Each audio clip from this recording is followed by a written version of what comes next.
Olá, meus amigos do canal LogBrains. Hoje estamos mais uma vez com um parceiro, com um amigo, uma pessoa que conhece muito de logística, principalmente do meio de pagamento, no modelo bancário. Estou aqui com o Vanderlei Silva da Paynet. Seja bem-vindo, Vanderlei. Obrigado, Henrique, pelo convite. É um prazer nosso você estar aqui.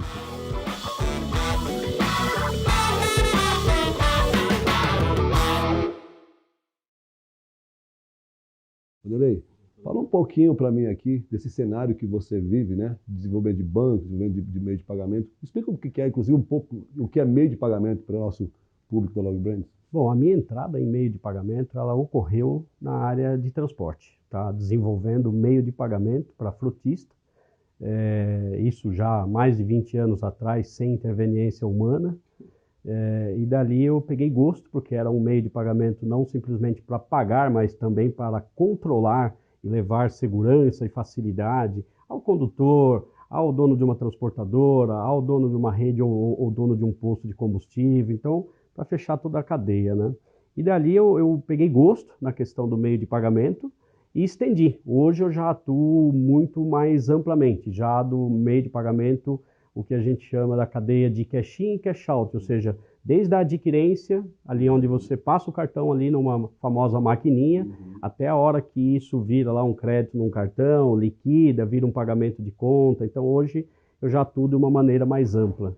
Mas é um segmento apaixonante, é um segmento que nenhuma economia funciona sem meio de pagamento, sempre vai ter alguém comprando, alguém vendendo e precisa circular o pagamento. E esse pagamento tende a ser cada vez mais eletrônico. Ainda existem alguns meios físicos, né? Mas o meio eletrônico tem dominado. E é nisso que a gente aposta, é nisso que a gente vem experimentando um grande crescimento, mesmo diante de toda a pandemia que a gente enfrenta. Bom, o Vanderlei é um tremendo conhecedor desse assunto, inclusive o convite aqui para falar para você sobre isso, é dizer que hoje nada se faz mais, né? Sem meio de pagamento, sem uma maquininha, né? Sem um Pix. Hoje o Pix, daqui a pouco já está criando já no próprio WhatsApp. Vanderlei, quanta tecnologia está chegando agora? Como é que preparar o público, as pessoas, a logística, principalmente, para atender, para receber tudo isso? Você sabe que a gente está num momento legal, porque assim tem muita coisa evoluindo e há alguns anos atrás, tudo que era muito novo, muito inovador, disruptivo,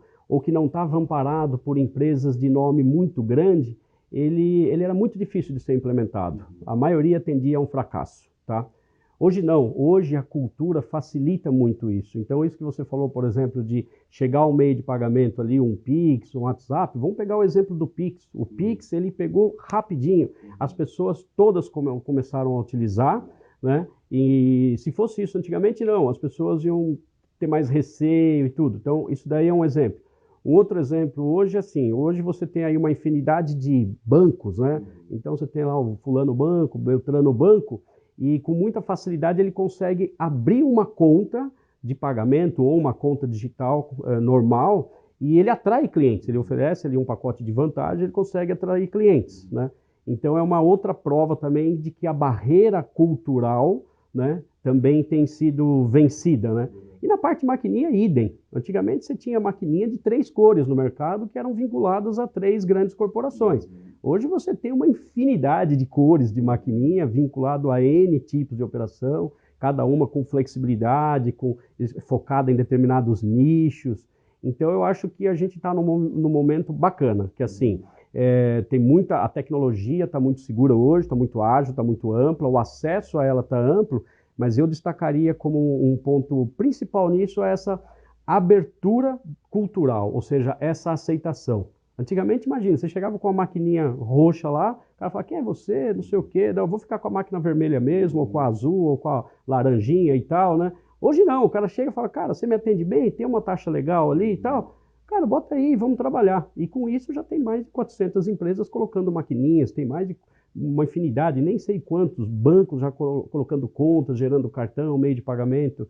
E então isso facilita muito. E aí trazendo para a parte do transporte, é a mesma coisa. Lá atrás, um condutor ali, um motorista, né, ele tinha pouco acesso à tecnologia e também tinha essa resistência. Hoje ele não tem essa resistência, ele tem o acesso à tecnologia, ele sabe usar e usa. Então isso facilita os meios, né? Isso facilita. Então a gente está bastante feliz com o que está acontecendo conosco. E o Brasil é referência, né? Claro. O Brasil é referência mundial para tudo que é tecnologia de meio de pagamento, o melhor sai daqui. Eu sei que você criou um dos meios de pagamentos para uma da grande empresa, que é para meio de transporte, né, para poder facilitar, para viabilizar aí a questão do transporte. Como que foi isso, né, num momento que pouco se falava sobre esses meios, né, essa possibilidade? Como é que foi ser disruptivo no meio de um mercado tão duro, difícil de se mudar tão rapidamente? Lá atrás, eu iniciei isso daí em 2012, né? E a entrega efetiva ocorreu em 2015, mas eu mesmo com poucos recursos consegui criar um meio de pagamento que focado para a área de transporte, focado para a área de logística, né, onde você tem uma série de parâmetros de gestão e de controle. O transportador ele não quer simplesmente pagar, ele quer pagar com segurança, ele quer pagar com controle, ele quer aproveitar o meio de pagamento para fazer uma melhor gestão da sua frota. O combustível representa, em alguns casos, quase 50% do custo de uma frota, né, do custo total.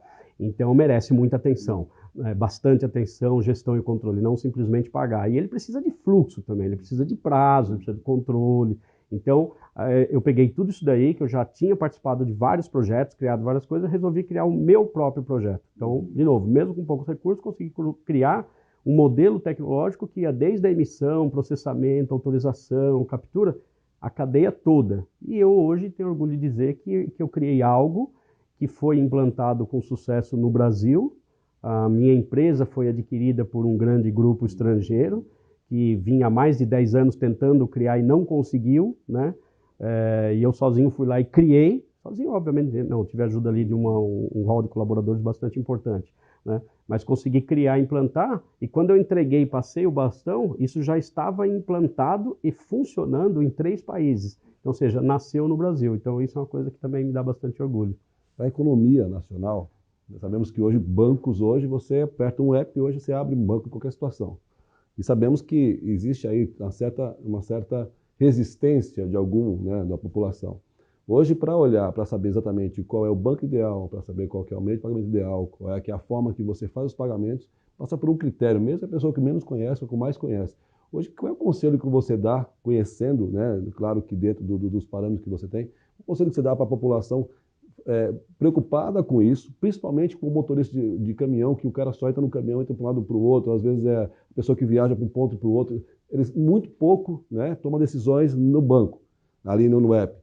Ele tem mais que fazer uma operação muito rápida. Qual é o conselho que você dá, sendo um especialista, para esse público que está usando os bancos agora, que está abrindo banco de tudo que é jeito agora, né? O ponto-chave, tá, é a questão da segurança.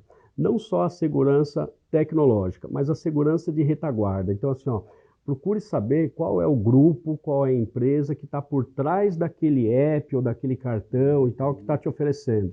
Então, assim, veja, hoje em dia você tem ferramentas muito boas na internet de procurar, para procurar a reputação de uma empresa, das pessoas.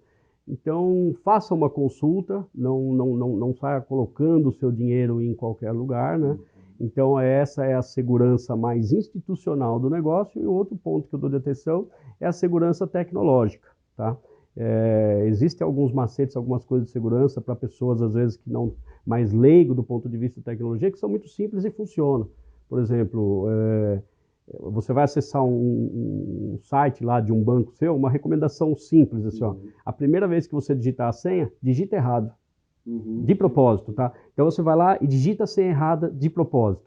Por quê? Se você estiver no seu ambiente, ele vai identificar que você digitou a senha errada e vai te alertar. Se você estiver num ambiente comprometido, não, porque ele não conhece tua senha, ele talvez está ali gravando. Então são algumas dicas simples, né? Tá sempre monitorando, vendo notícia. Como você tem uma diversidade hoje, você pulverizar os seus recursos é sempre bem interessante, né?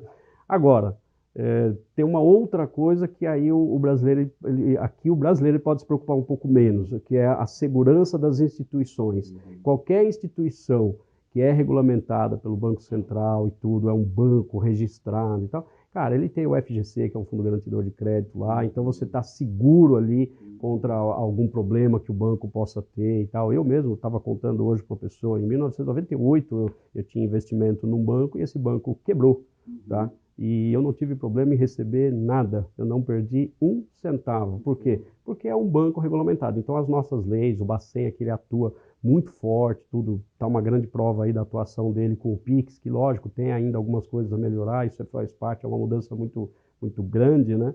Mas eu daria essas duas dicas, assim, olha, é a segurança das instituições, tá? Ficar atento, e a segurança tecnológica. E não precisa ser expert, não precisa ser hacker, nada disso. Se você tiver meia dúzia de dicas ali, você está seguro. Vanderlei, nós estamos com alguns temas aqui de logística, principalmente por isso nós estamos batendo forte nessa questão de logística, transporte. Hoje as empresas algumas empresas, grupos grandes, querem criar o seu próprio banco, né? Criar as suas garantias, as suas tecnologias. Eu imagino que seja tão simples criar um banco, né? Como você falou, existe todo um critério aí do Banco Central. Como é que hoje uma empresa, como começa uma análise de ter um banco, e aí até que ponto, isso questão de garantia financeira, garantia de tecnologia, até que ponto a empresa pode pensar em criar um banco para ela, para o seu público, ou uma cidade, ou um país, né, com relação a isso? De novo, lá atrás, você pensar em criar um banco era uma ideia, assim, eu participei lá atrás da criação de um banco, com o pessoal que eu trabalhei, que era lá do Sul, de um grupo muito grande, assim, ó, muito dinheiro envolvido, muito tempo, muita burocracia. Hoje, isso daí facilitou bastante, mas facilitou sem prejuízo de segurança. Então, hoje você já consegue montar um banco e elevar a escala desse banco, porque você pode ser um banco de uma atuação mais de nicho, mais restrita, um banco digital, você pode crescer, evoluir até um banco de varejo, de atuação mais de grande porte, tudo, né?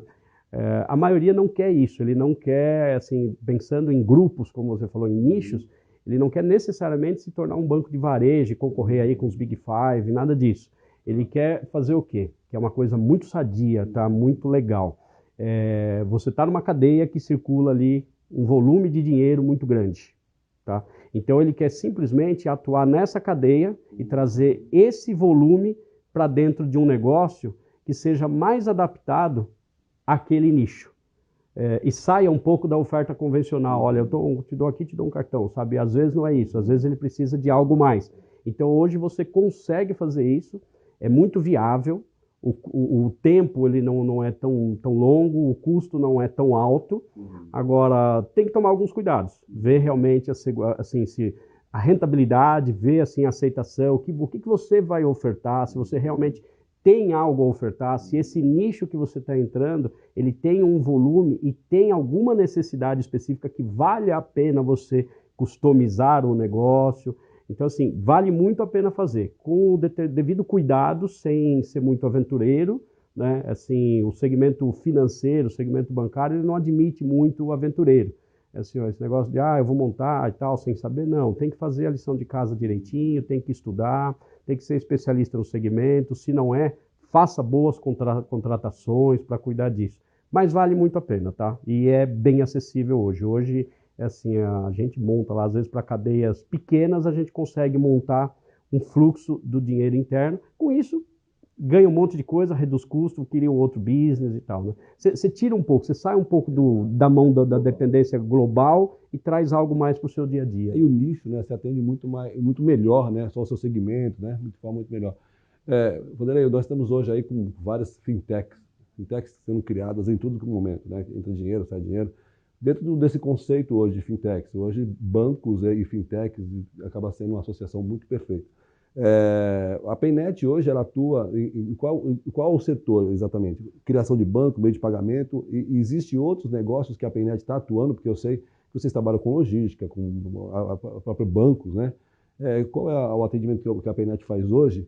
Até porque vocês já estão há muito tempo no mercado atendendo já uma demanda que pessoas nem conhecem a Paynet, mas já tem seus produtos lá atuando que não conhecem quem foi desenvolveu. Nós somos transparentes para a ponta, tá?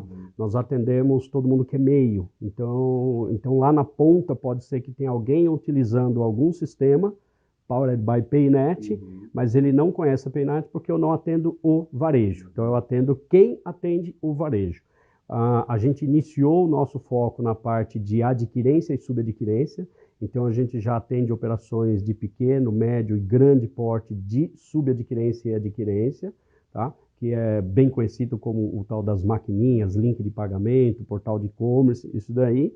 E agora a gente está começando a estender um pouco para o resto da cadeia do dinheiro, ou seja, o dinheiro passou ali um cartão, tudo entrou, e agora como é que eu faço com aquele dinheiro? Então, o cara da loja lá, como é que eu faço com aquele dinheiro? Então, a gente já está entrando agora nessa parte mais banking, que é assim, ó, beleza, eu recebi o meu dinheiro da adquirência, o que eu faço agora? Então, através de sistemas e ambientes próprios e canais próprios, ele consegue fazer o que precisa com o dinheiro. O dinheiro caiu na conta, você precisa fazer o quê? Eu preciso pagar uma conta, pagar um boleto, pagar uma guia de tributo, eu preciso fazer uma transferência para fornecedores, preciso fazer pagamento de funcionários e, eventualmente, preciso sacar uma parte. Mas a maioria das empresas não entra muito na questão saque, ele fica mais na questão de girar o dinheiro, né?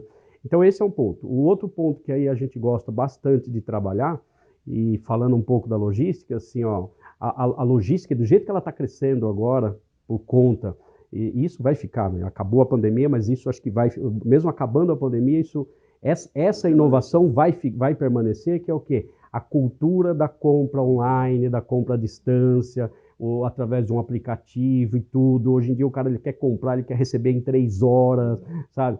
E beleza, comprar a logística você resolveu, só que a logística ela tem que caminhar junto com o pagamento, porque o cara que vende na logística, ele precisa receber e ele precisa de segurança. Tá? Não é, exatamente, não é simplesmente um pagamento online que dá toda essa segurança para quem vende e para quem entrega. Então a gente tem lá, por exemplo, sistemas que funcionam linkado com a logística para facilitar toda a entrada do dinheiro e o devido direcionamento desse dinheiro. Porque às vezes você é o cara aqui entregando, mas você está com uma maquininha lá, mas o dinheiro não é para você, o dinheiro tem que ir direto para quem forneceu. Então, também criar essas soluções que livram os meus clientes de encargos desnecessários, bitributação, fluxo financeiro exaustivo, também faz parte do nosso negócio. Então, o nosso negócio não é só a tecnologia, é a tecnologia voltado a atender demandas específicas, mas com o conhecimento tributário, com o conhecimento fiscal e legal para poder ajudar na cadeia, levar segurança e reduzir custo. Você sabia disso? Muita coisa, muita informação. Pessoal, o Vanderlei é um conhecedor, na verdade é um instrutor, é um mentor dessa área aqui, ele vem sempre fazendo matérias com a gente fantásticas. Vanderlei, para quem está hoje começando a poder abrir uma startup, um pequeno negócio, queria que você falasse para eles aqui qual é a dica que você dá para quem está querendo migrar para esse segmento e a atenção, principalmente para manter o negócio rentável. Para todo mundo aí que, como envolve o negócio financeiro, então a gente deu o nome agora de fintech, né? Então está na moda muito essa nomenclatura fintech, que tem a ver com a junção de todo o aparato financeiro e com tecnologia inovadora e disruptiva, tá? E novos negócios. Esses novos negócios surgem porque as grandes corporações têm sistemas e processos e projetos muito grandes e robustos e têm uma dificuldade grande em ser ágil. Então as pequenas empresas aproveitam toda essa falta de agilidade para criar coisas muito rápido. Então tem um monte de oportunidade. Primeiro conselho, não seja aventureiro. A gente lida com dinheiro e dinheiro de terceiro. Então a gente tem um monte de norma, regularidade para ser atendido, compliance. Então não dá para simplesmente achar, olha, eu tive uma ideia legal aqui, vou fazer. Não.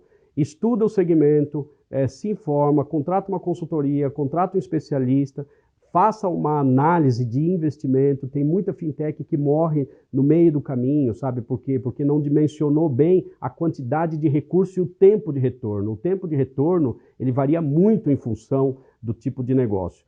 Então, acho que assim, a dica, a primeira e a mais importante é assim, olha, estude, analise, se informe. Assim, ó, eu acho que é aí que começa. Depois daí, você realmente começa a ver a questão de viabilidade técnica, viabilidade econômica. Já apareceram projetos lá para a gente que o cara tinha algo que na cabeça dele era uma grande ideia, só que simplesmente era fora da lei. Então, ou seja, não tem o menor sentido.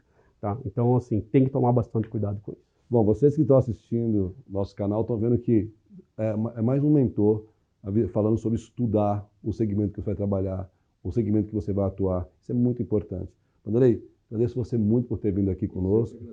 Quero que você venha em outras oportunidades conosco aqui, porque tem esse assunto, ele vai muito além só do tempo, né? Ele vai até já pensando no futuro, porque já está começando a pensar em outras coisas do futuro.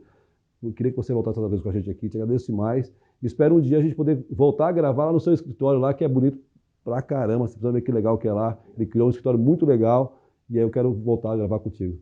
Agradeço mais uma vez, fico à disposição, assim, me engrandece muito poder compartilhar um pouco de conhecimento que eu acumulei aí ao longo de mais de 20 anos já nesse segmento, e as portas da minha casa estão sempre abertas para vocês. Obrigado, pessoal. Até o próximo bate-papo.